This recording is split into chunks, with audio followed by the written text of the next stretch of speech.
Yo, what's up fam? It's Blkhippiee here, and we got Kiki out today. And we're gonna cover the two most important tools that I think you need that you probably didn't know you needed if you're a snake keeper, right? So we're gonna go over those two tools in a second, and we're also gonna go over Kiki and how she's doing and looking. If you guys are interested, we can also do a feeding today, which we'll do at the end, right? So if you're interested, be sure to tap in. Cool fam, so this here is Kiki. Like I said, she's an albino coral boa constrictor imperator. It's a mouthful, I know, but yeah, so that's kind of, you can kind of see her markings a little bit. I swear, like in person it looks way better, but yeah, she's really beautiful, really long, getting really long. Right now she's eating large mice, so I have not put her on rats yet. I plan on putting her on, I mean, technically she probably could smash down a small rat. So maybe after today's feeding, the next time, maybe we bump her up to small rats, you know? Yeah, so about like that year and a half mark is like when I personally kind of suggest moving my boas from mice, large mice, to small rats. Obviously frozen thaw, like to me that's the best way to really feed your snakes. And yeah, so you know, this is Kiki, is how she's looking. Yeah, so she has a lot of orange on her. She has like a lot of pink coming in more, like a yellow.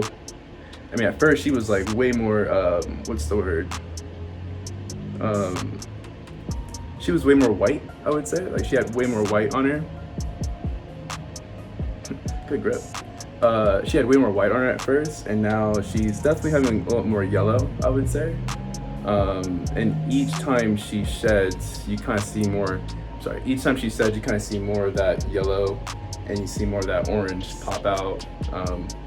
Yeah, like a lot of people told me at first, they're like, oh man, she's gonna lose all that orange. And if you can see it, I don't think she's losing much of it, to be quite real with you. But yeah. Another thing too you notice is on her sides. So on her side, that's like that coralling I was kind of alluding to earlier. It's like a pink orange all on her side, going all the way to the side of her face. And that's very unique. That's not, you can kind of see it maybe a little bit, I don't know. But yeah, in person, the pink, it's a lot of pink that is not picking up. The camera's not picking up, whatever, but for the lighting. But yeah, on her head, she has a lot of pink. It's really cool. But let's see, yeah, the side view of it. Sorry, because she's albino, the light reflects off her like very different. So it doesn't really help putting her super close to the light. But anyways, like I said before, like she has like really cool like coralling going on. So if you're interested in what coralling is, or if you're interested in seeing coral snakes, just like Google it. Like Google, you know, boa constrictor imperator,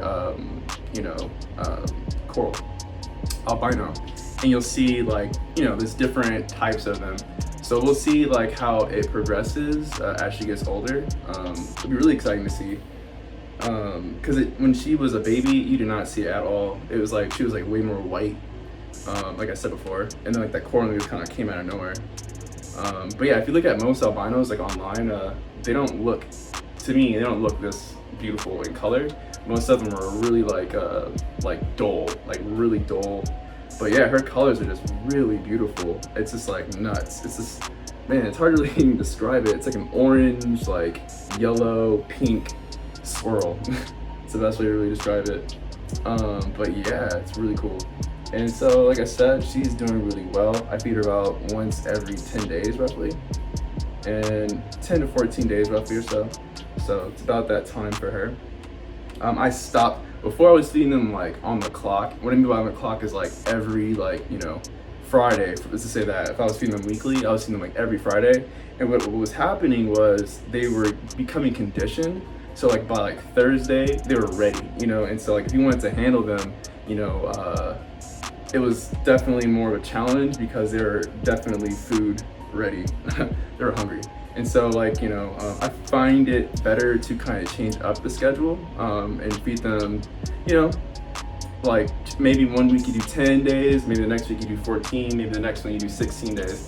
I just recommend kind of just making it random like that, just because it provides enrichment for them, and also what's the word I'm gonna say?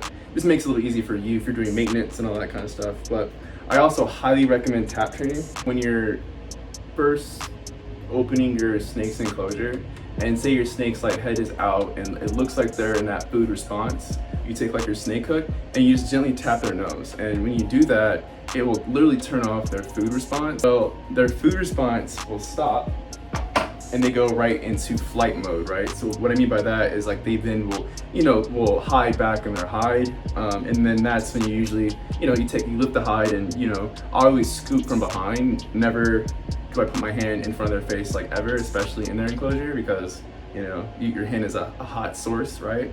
A heat source, and they may mistake that for food, right? Especially if that's what they're looking for. So if they're hungry, obviously, right? So yeah, that's about it with Kiki here. So we're gonna go ahead and put her up, and then we're gonna go and talk about, the two most important tools I think, or the two most important tools you need that you may not know that you need if you're a new snake owner. Does that make sense? I hope it makes sense.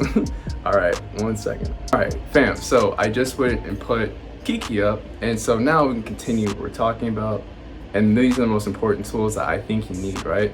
And so the first one, I think, it's not in order, but one is an infrared temperature gun, which is this guy right here. You can get on Amazon for like 30 bucks, I think. And this allows you to check your hot side, your cold side, your room, anything that needs a temperature to be taken, this guy will help you.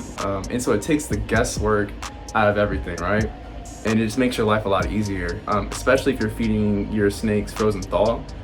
This will obviously give you the right temperature. So when you're feeding your snake, whatever, it puts the right temperature, right? Which is really important for safety reasons. If the rodent isn't defrosted enough, whatever, if it's frozen, or what I'm saying, it could kill your snake.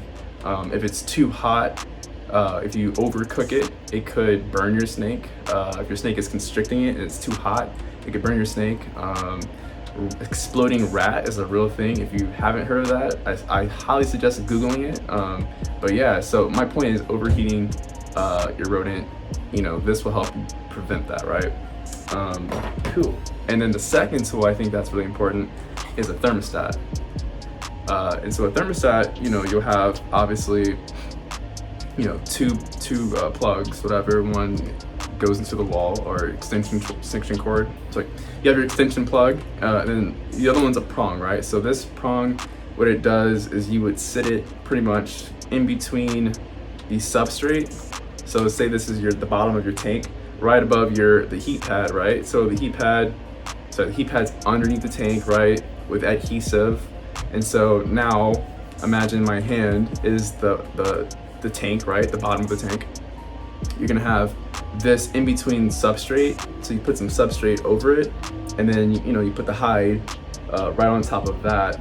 And what it does is this will pretty much make sure your temperature is set to whatever you set it to, right? So on your hot side, you want to make sure if it's 90, if your hot side is, for your particular snake, it's say if it's suggested 90 degrees, which is pretty much what I keep.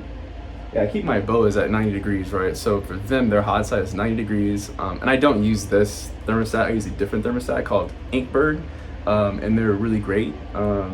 One thing, they're like 35 bucks, and they're awesome. They work really great. These ones don't work that well.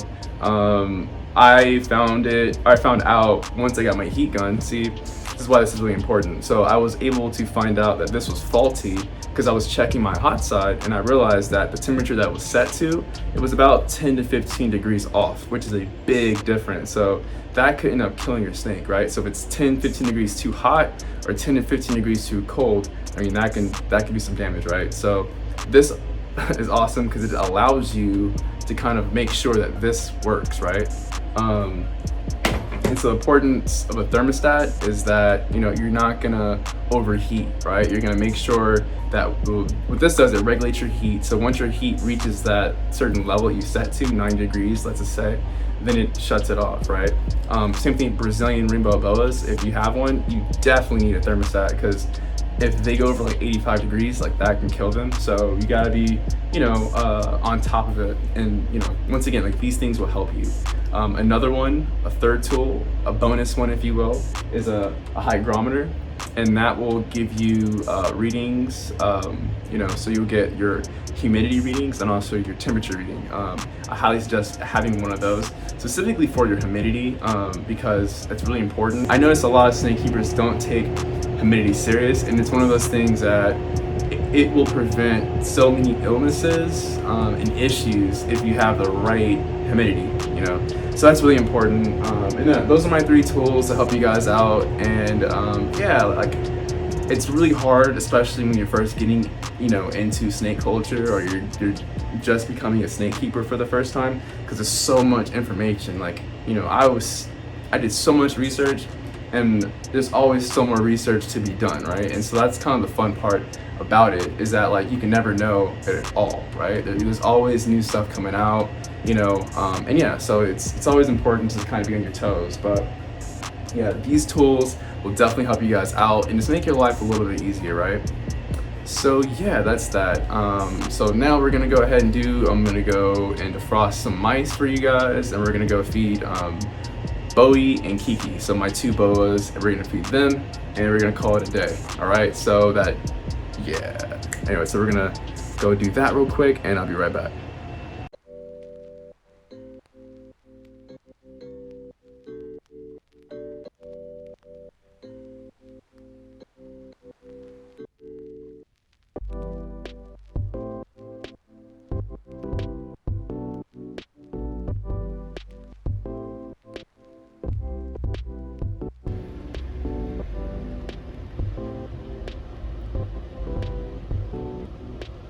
So when I was talking about a hygrometer or hydrometer, I always mess it up, but it's this thing right here.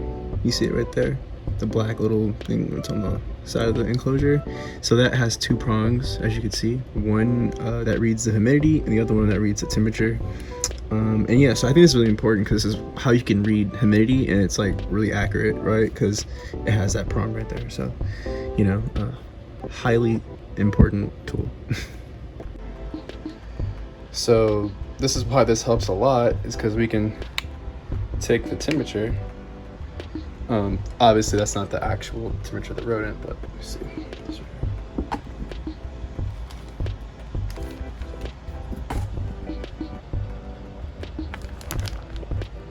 Like I said, let's see. So it's at 86 right now. 86. And so that's why I say like these are really important. It's awesome, because that's how you can tell exactly where your the temperature your rodent is at. So for boas, like 86, 90 is fine. It's just that if you have like a ball python or something like that, those can be